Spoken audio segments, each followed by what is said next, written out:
Halo, Luna here. So hari ni kami nak main challenge teka-teki raya bersama Hana dan Hari.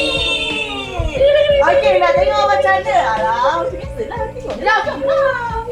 Go. Tarung apa yang paling popular pada hari raya? Tarung kaki. Sampur raya. Wah, Betul. Yang kedua, lagu raya apa yang ada perkataan bahasa Inggeris? Aku nak tahu, aku nak raya bos bukan Gen Z. Raya.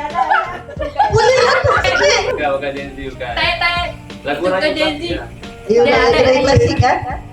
Selamat hari raya kau. Soalan ketiga, selain daripada dia raya, apa yang berleluasa setelah berakhirnya puasa?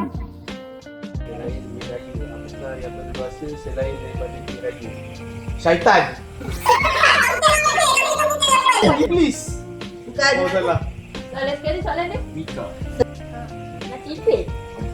Salah. Syaitan. Anak syaitan. Salah.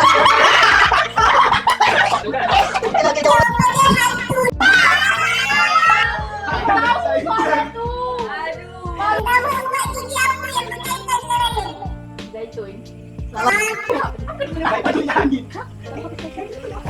Jauh tak gini.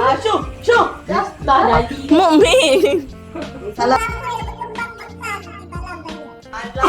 Alah. Dah tak payah. Nak buat-buat tak tahu ke? Bunga api. Apa yang pergi beraya? Hantu raya lah. Betul.